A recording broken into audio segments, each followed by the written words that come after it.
Olá, seja bem-vindo! Está começando mais um estudo da lição de Esdras e Neemias. E hoje nós chegamos à semana número 10 e você é o nosso convidado para estudar o tema Adorando o Senhor. Antes de mais nada, eu gostaria de agradecer você, professor, você, professora, você, amigo inscrito aqui no canal, pelo seu apoio na divulgação desses vídeos.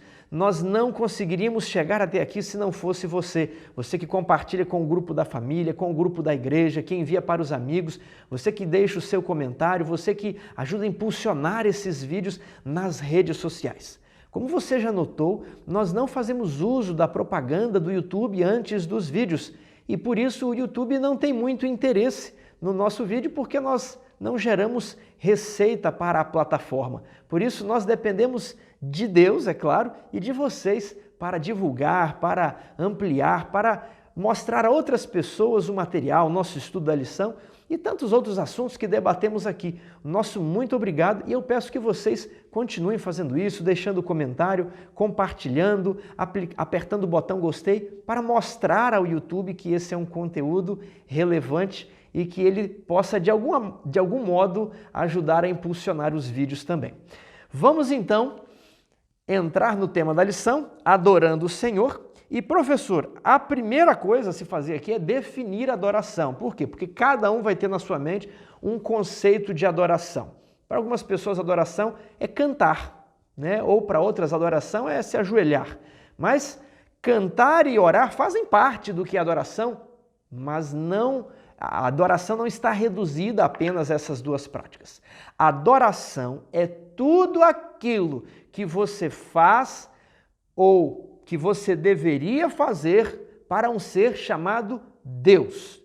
Todas as coisas que devem ser feitas a Deus é o que nós chamamos de adoração. Agora, quando você faz todas essas coisas a um outro objeto ou a uma outra pessoa, nós não chamamos de adoração, nós chamamos de idolatria, porque essa outra pessoa substituiu o lugar de Deus. Então, o que é adoração? É o primeiro lugar nas nossas afeições e serviços, ok? O primeiro lugar nas nossas afeições e serviços.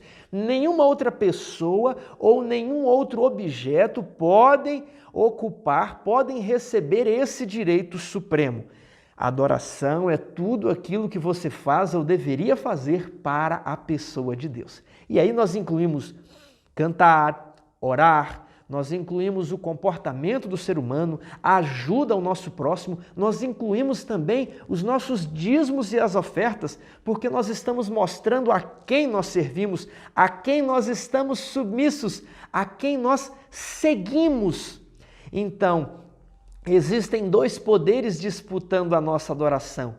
O dragão, a antiga serpente Lúcifer, e Jesus Cristo. Qual dos dois estilos de vida você manifesta? Pelo seu estilo de vida, pelo seu comportamento, você está dizendo qual dos dois senhores você está servindo. Adoração é conferir a Deus o objeto supremo dos nossos serviços e da nossa adoração, do nosso culto, das nossas afeições. Então fizemos essa definição, firme isso com sua classe, não somente hoje, mas no sermão, para sempre. Nós sofremos uma crise na igreja cristã moderna sobre adoração. Às vezes a adoração não está sendo conferida a Deus, mas ao homem ou a algum objeto. Deus não está no centro mais da vida das pessoas. Por isso é importante você levantar a definição, o conceito de adoração com a sua classe, com a sua igreja. Parte de domingo, cantando os cânticos do Senhor. Lê Neemias 12, 27. Observe algumas palavras-chave que revelam como eram a adoração e o louvor do povo. Como você os descreveria? Acompanhe comigo aí na tela. Verso 27. Na dedicação dos muros de Jerusalém. Então veja aqui, Esdras havia lido a lei, eles haviam feito um reavivamento, que seguiu-se uma reforma, e agora o muro estava concluído e eles fariam agora o serviço de inauguração dos muros. Então, olha, o povo procuraram aos levitas de todos os seus lugares para fazê-los vir, a fim de que fizessem a dedicação com alegria, louvores, canto, símbolos, alaúdes e harpas. Essa sequência vai aparecer ao longo de toda a Bíblia quando se fala de música, quando se fala de louvores, e mais para frente eu gostaria de destacar uma observação sobre essa ordem dos instrumentos musicais, dos cânticos, do Senhor.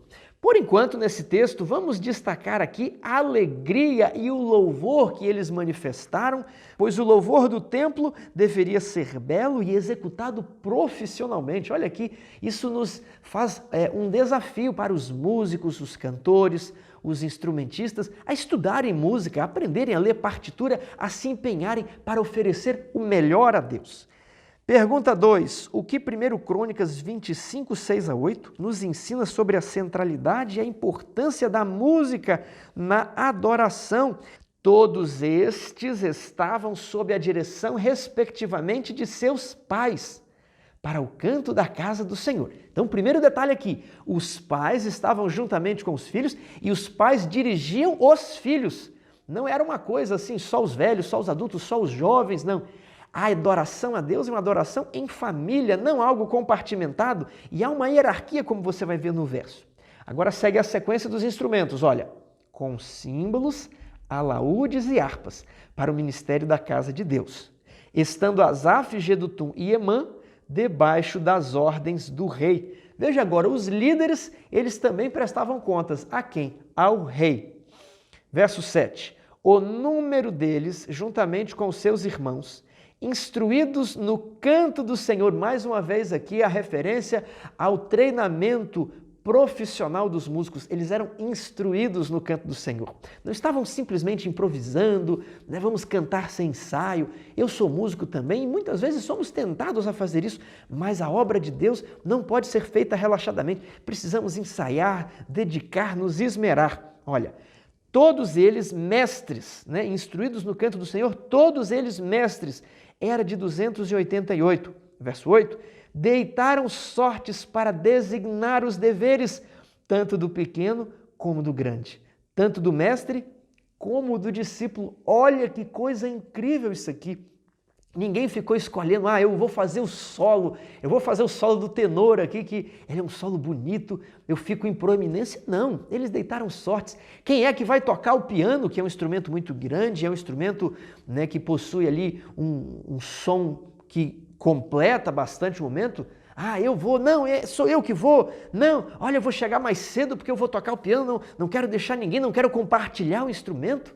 Não era esse o espírito. Olha, vamos louvar ao Senhor. Se eu puder pelo menos aqui abrir as janelas da igreja, eu já estou louvando ao Senhor. Eu estou feliz porque o trabalho do diaconato também é um louvor ao Senhor. Se eu puder recolher as ofertas, se eu puder limpar a casa do Senhor, tudo isso é um ato de adoração. Então veja aqui a ideia, a humildade trazida. Tiraram sortes para designar os deveres, tanto do pequeno como do grande, tanto do mestre como do discípulo. Agora eu vou para os comentários da lição aqui, abaixo da pergunta 2. Durante os dias do rei Davi, foi organizada uma qualificada academia de música. Perceba que Davi fez uma grande reforma sobre música no templo. Tiago, onde é que eu encontro falando sobre isso? Vamos lá, esse texto não está na lição. 2 Crônicas 29 e 25, isso aqui é a base da reforma de música na Bíblia, que a lição está citando aqui.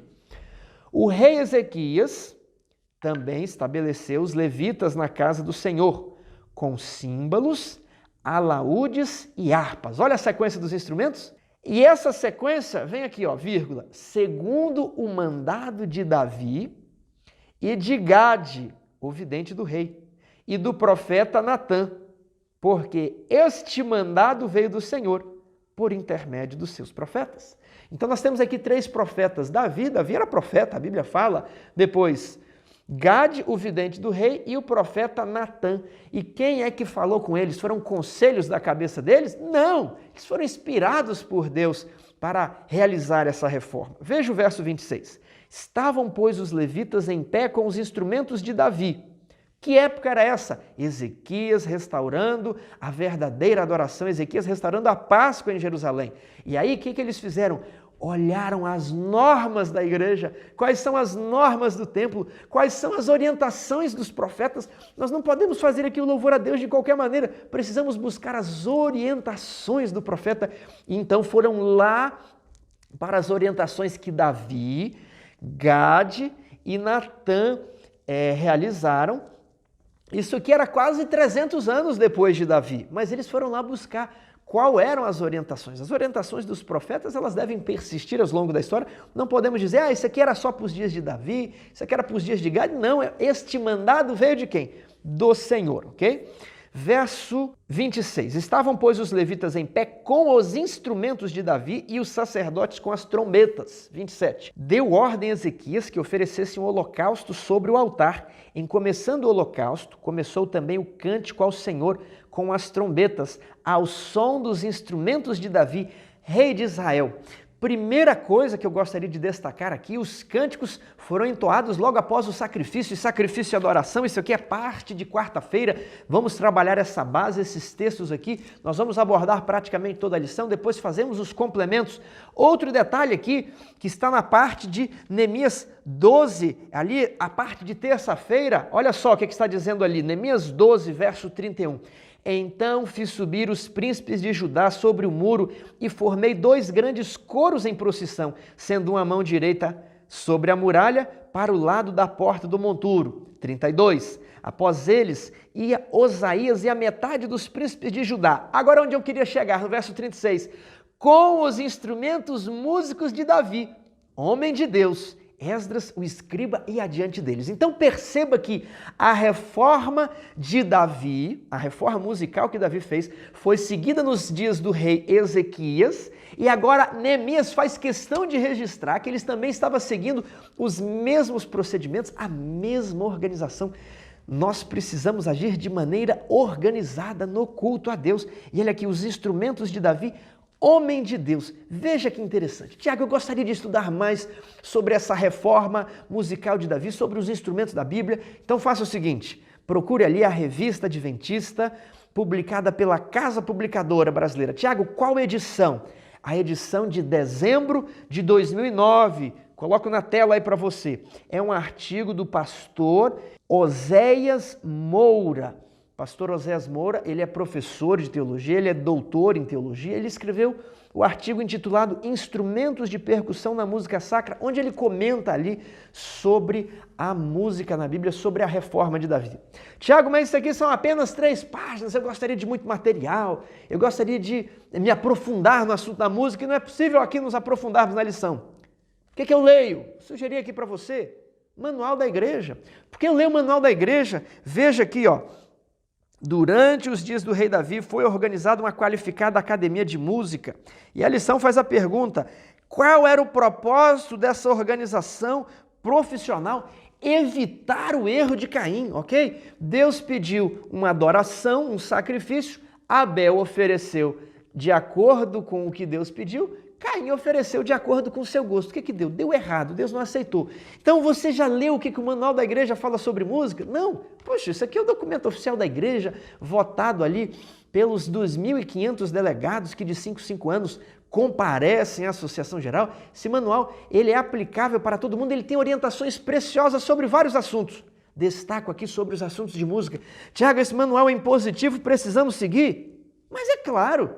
Já pensou se o povo chegasse nos dias de Neemias e falasse assim, Neemias, mas nós precisamos seguir as instruções de Davi? Tem mais de 600 anos que Davi escreveu sobre isso. Nós vamos utilizar os instrumentos de Davi? Mas claro, porque este mandado veio do Senhor por intermédio dos seus profetas. Então aqui é um manual da igreja que veio por intermédio de orientação dos seus profetas Ellen White e também dos nossos líderes que sabiamente escreveram muitas orientações sobre música. Tiago, quero me aprofundar mais. Então vou citar isso aqui, um livro publicado pelo NASP Engenheiro Coelho, a editora lá se chama Unaspress. É do pastor e doutor Vanderlei Dornelas, Cristãos em Busca de Êxtase. Excelente material, muito bom também, viu? Agora vou mostrar um outro aqui. Música, Reverência e Adoração. Leandro Dalla, O Propósito de Deus. Qual que é o propósito de Deus? Você já sabe? Procure adquirir esses livros. Existem vários outros livros que você pode encontrar aí na internet, inclusive vou deixar alguns links abaixo da descrição desse vídeo para você pesquisar mais material. Nós temos o que Deus diz sobre a música, de Eurídice Osterman, e nós temos também o Cristão e a Música Rock, de Samuel Bacchiocchi. A Igreja Adventista produz muito material sobre música. Estude, porque para Deus oferecemos o melhor, ok? Vamos agora para a segunda-feira. Purificação. No primeiro parágrafo, a lição cita Neemias 12:30. Purificaram-se os sacerdotes e os levitas.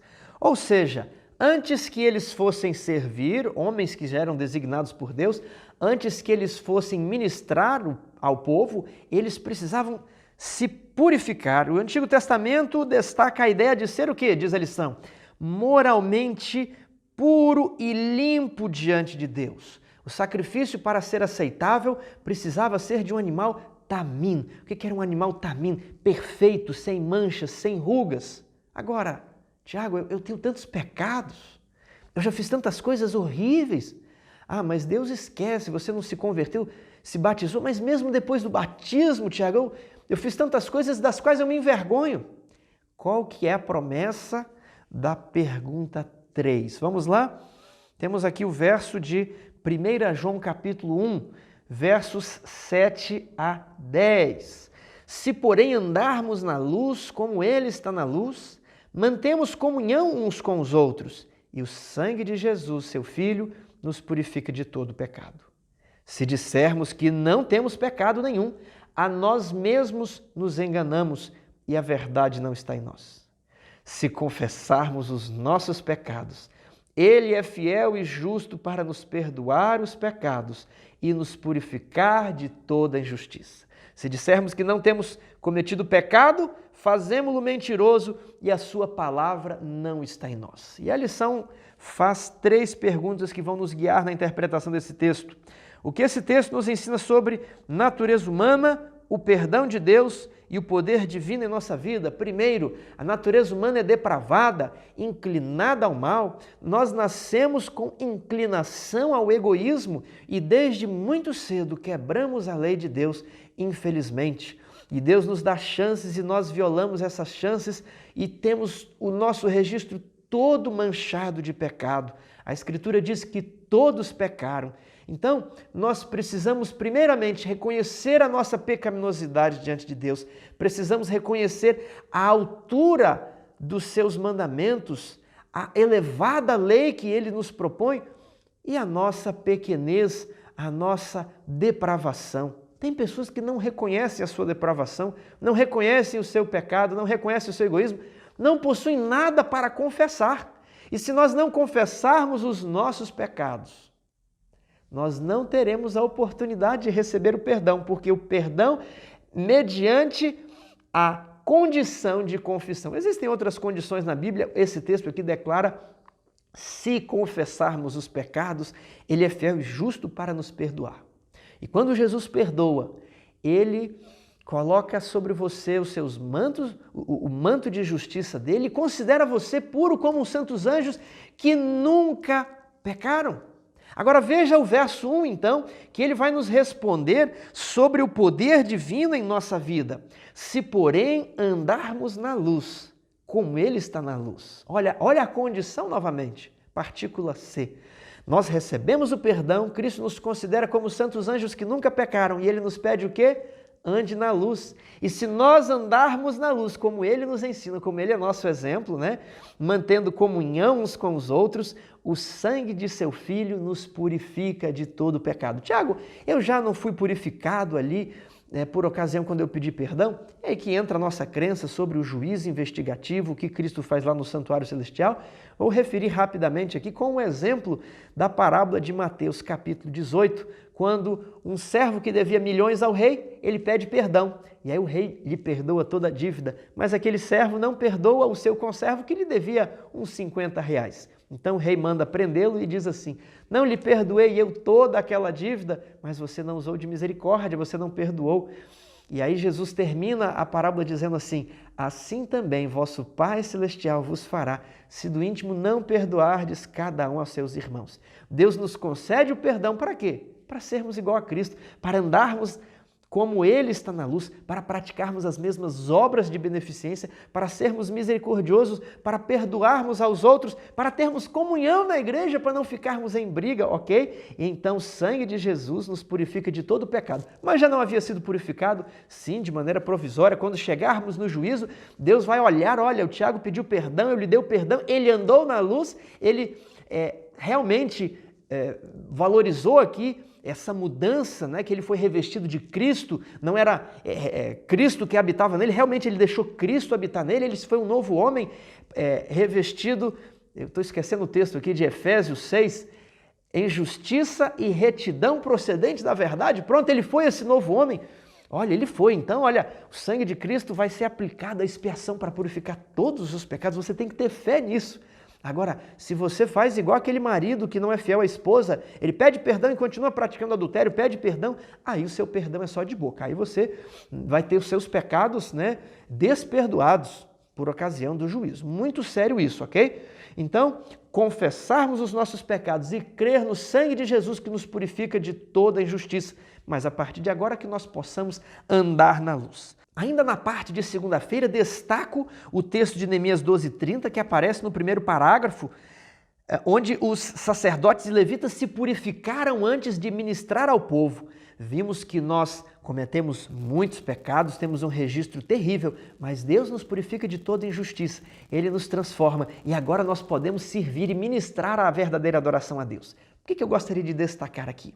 Quando você sobe à frente da igreja, você não pode subir com o coração poluído, com a mente carregada, com pecados conscientes não confessados. Você não pode subir, pegar um microfone para pregar, acobertando um adultério na sua vida. Você não pode participar de um ministério de louvor, do serviço de adoração aos cânticos do Senhor, na prática da fornicação com o seu namorado ou com a sua namorada. Você não pode participar à frente sendo infiel nos dízimos e nas ofertas. É necessário uma obra de purificação daqueles que vão ministrar o louvor, o culto, daqueles que estarão liderando o povo de Deus. Tiago, mas até a questão do dízimo Tiago, mas o dízimo nos torna moralmente imundos? Sim.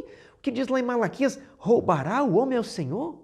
Então, diante dos homens, o dízimo não constitui um ilícito, mas perante Deus é um crime de furto. Roubarás o homem ao Senhor? E vocês dizem, em que te roubamos? Vós me roubais nos dízimos e nas ofertas. Precisamos confessar todos os nossos pecados e mudar a nossa vida antes de subirmos à frente. Não podemos carregar manchas morais, pecados não confessados, porque corremos o risco de sofrer a mesma condenação àqueles sacerdotes, os filhos de Eli, os filhos de Arão, que foram ministrar ao Senhor sem se purificarem antes disso. Reflita muito nisso, pense nisso. Vamos então para a parte de terça-feira, 2 grandes coros de ação de graça. Nós já lemos um pouco de Neemias 12, era a reinauguração do muro, foi organizada uma grande procissão, essa procissão foi dividida em 2 grupos e eles arrodearam, como diz lá no Ceará, a cidade de um lado e de outro. Neemias ia adiante de uma procissão, Esdras ia diante de outra, e eles se encontraram no templo, e ali com os sacrifícios, com os instrumentos de Davi, o homem de Deus, né? Eles também fizeram uma reforma musical para eles deixarem as músicas que eles haviam aprendido lá em Babilônia, mas agora eles iam usar os instrumentos de Deus, a música de Deus, de acordo com as orientações de Davi. E aí, a pergunta 4 diz, por que a música foi uma parte tão importante da celebração? Porque ela está ligada aos momentos de adoração do povo. Já comentamos isso aqui, ela concretiza todo aquele louvor que nós fazemos durante a semana, toda a adoração da nossa vida é concretizada em um momento visível onde você com a sua boca pronuncia um louvor a Deus. E o interessante aqui, agora que você tem que perceber essa conexão, que ela não está declarada na lição, mas eu tenho certeza que esse era o objetivo do autor. Olha o título de terça. 2 grandes coros, 2 grandes coros. Aí você vai na pergunta 5. Quais exemplos bíblicos em que a música desempenhou um papel importante na adoração? E aí ele cita 3 textos. O texto de Crônicas, ele nos despista aqui do que o autor procurou revelar. Vamos nos focar no texto de Êxodo 15 e de Apocalipse 15. Todos 2 capítulo 15, até uma coincidência, né? Então entoou Moisés e os filhos de Israel este cântico ao Senhor, e disseram: Cantarei ao Senhor, porque triunfou gloriosamente. Lançou no mar o cavalo e o seu cavaleiro. Ok? Moisés havia sido libertado por Deus em um dos maiores milagres, que foi a abertura do Mar Vermelho, e escaparam da escravidão do Egito, enfrentaram o faraó e Deus os livrou. Agora Apocalipse 15, 2 a 4. Vi como que um mar de vidro mesclado de fogo, e os vencedores da besta, da sua imagem e do número do seu nome, que se achavam em pé no mar de vidro, tendo harpas de Deus, e entoavam o cântico de Moisés, servo do Senhor, e o cântico do Cordeiro. Olha que conexão incrível! O Apocalipse ressalta o cântico dos remidos, tendo o cântico de Moisés como um tipo. O cântico que Deus lançou no mar, o cavalo e o seu cavaleiro. Agora eles estão diante do mar de vidro, e Deus lançou no lago de fogo quem? A besta, o falso profeta, aqueles elementos perseguidores do povo de Deus no livro de Apocalipse. E o que é que eles cantam? O cântico de Moisés é um cântico de livramento, o cântico do Cordeiro é um cântico de vitória. Grandes e admiráveis são as tuas obras, Senhor Deus, Todo-Poderoso, justos e verdadeiros são os teus caminhos, ó Rei das Nações. O cântico de louvor a Deus, ele é uma recapitulação dos feitos de Deus pelo povo. Por isso a lição destaca que Israel estava sempre relembrando o que Deus fez pelo povo, e assim a fé deles era aumentada. Não deveríamos recapitular os feitos de Deus na nossa vida, os feitos de Deus na sua igreja? Não precisamos temer quanto ao futuro, a menos que nos esqueçamos a maravilhosa maneira que Deus guiou a sua igreja no passado. Se lembrarmos como Deus nos guia no passado, não temos a temer no futuro. Esse é o problema, não podemos esquecer do passado. Mas se nós louvarmos os feitos do Senhor em nossa vida, nós sempre teremos um futuro certo, definido e claro na volta de Jesus. Quarta-feira, sacrifícios como parte da adoração. Temos aqui a pergunta 6 e a pergunta 7, falando do Cordeiro. Nos dias de Neemias, eles faziam sacrifício por quê? Porque era importante você estar moralmente limpo diante de Deus. Então, um cordeiro tamim, um cordeiro perfeito, era oferecido, o povo era purificado e podia render um louvor perfeito a Deus, porque eles estavam olhando para o futuro, quando Jesus pagaria o preço dos seus pecados e eles seriam aperfeiçoados no amado. Então, o sacrifício faz parte do louvor a Deus, ainda mais a ideia da oferta queimada, o holocausto, que representa todo o nosso ser, toda a nossa vida, tudo que somos queimados, uma oferta viva. Lá em Romanos 12, Paulo diz que somos sacrifícios, e devemos oferecer o nosso culto, que é o nosso sacrifício, que é o nosso culto racional. Olha que interessante, como o culto racional lá em Romanos 12, onde Paulo diz: não vos conformeis com este século, mas renovai-vos, transformai-vos, não vos conformeis, você é um sacrifício. E aqui o povo oferecendo um sacrifício para realizar um culto, para realizar o cântico, tudo está interligado, ok? Agora, na pergunta 7, a lição diz assim: quem era o Cordeiro? Cordeiro ali em João, Jesus é o Cordeiro de Deus em João. Em 1 Coríntios 5, 7, ele é o Cordeiro imolado, o Cordeiro da Páscoa, que Cristo, nosso Cordeiro, foi imolado, e agora você deve ser uma nova massa, lançando o fermento do pecado para fora. Olha que símbolo interessante. Eu também não te condeno, perdão dos pecados, vá e não peques mais. E agora os remidos em Apocalipse cantam o quê? Digno é o Cordeiro, digno é o Cordeiro de Deus. Digno é o Cordeiro porque ele é a causa por estarmos aqui. Então, toda adoração está ligada ao Cristo que havia de vir, ao Cristo que veio e ao Cristo que nos redimiu. Estaremos no céu louvando ao Senhor. Aqui, no último parágrafo da lição de quarta, devemos nos aproximar de Deus com admiração e reverência. Eu gostaria de citar aqui o livro Adoração, do Levi de Paula Tavares, onde ele utiliza o exemplo de que o pescador, ele tira o seu sustento do grande oceano, e o pescador, ele sente um temor pelo oceano. é o sustento da sua vida, da sua família, ele está todos os dias em contato com o oceano, ele conhece as marés, ele conhece as ondas, mas ele tem um profundo respeito, porque ele sabe o tamanho do oceano e o seu tamanho pequenino, o tamanho ali do pescador artesanal, e que uma onda pode virar o seu barco. Então ele tem uma reverência, uma reverência entre aspas, não é uma reverência cultica, é uma reverência pelo oceano, pelo qual, por quem lhe sustenta, ele admira, mas pode vir fazê-lo a naufragar. Então é interessante, nós nos aproximamos de Deus com admiração, reverência, e o medo, um medinho como o medo do pescador, também faz parte disso. Esse medo não nos deixa tristes, mas esse medo nos deixa contritos, como o próprio Moisés, ao chegar perto do Monte Sinai, diz Paulo, ou o autor de Hebreus, no capítulo 12, Moisés disse, estou assombrado, estou tremendo pela grandiosidade de Deus. Salmo 95 demonstra que o verdadeiro ato de adoração envolve a convocação para cantar, uma exclamação de alegria, tocar músicas, bem como o curvar-se e ajoelhar-se, o prostrar-se diante de Deus. Muito cuidado, meu amigo, com a adoração, porque existem duas maneiras de adorar a Deus, a de Abel e a de Caim. Veja o que eu li na internet um dia desses e trago aqui como perguntas para reflexão. Se cada um adora a Deus do seu jeito, por que Nadab e Abiú morreram ao oferecerem fogo estranho? Se o que vale é a intenção do coração, por que Uzá morreu ao tocar na arca para impedir que quando os bois tropeçaram, que tudo caísse?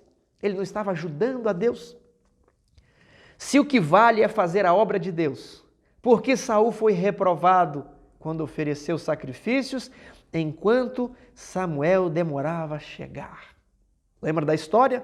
Procure lá. Samuel, ele se apressou, como o exército estava o abandonando, ele falou, vou perder a guerra, eu preciso fazer a obra de Deus, ele faz o sacrifício. E depois Samuel repreendeu. E se Deus recebe qualquer tipo de adoração, por que ele aceitou a de Abel e rejeitou a Caim? Isso nos faz pensar, ele recebe todo tipo de adoração? Acho que não, porque ele rejeita algumas adorações. Então qual que é o critério? Qual que é um elemento objetivo para dizer assim, até que você pode ir daqui para frente, você não pode passar? Meu irmão, está aqui, leia o manual, leia os livros que eu indiquei, o livro do Leandro Dalla, o livro do pastor Vanderlei Dornelles. Leia, pesquise, estude, não confie a sua adoração à explicação de outras pessoas. Você tem que ter intimidade com Deus e saber o que o Deus agrada. Sabe por quê? Porque a adoração é oferecida a Ele.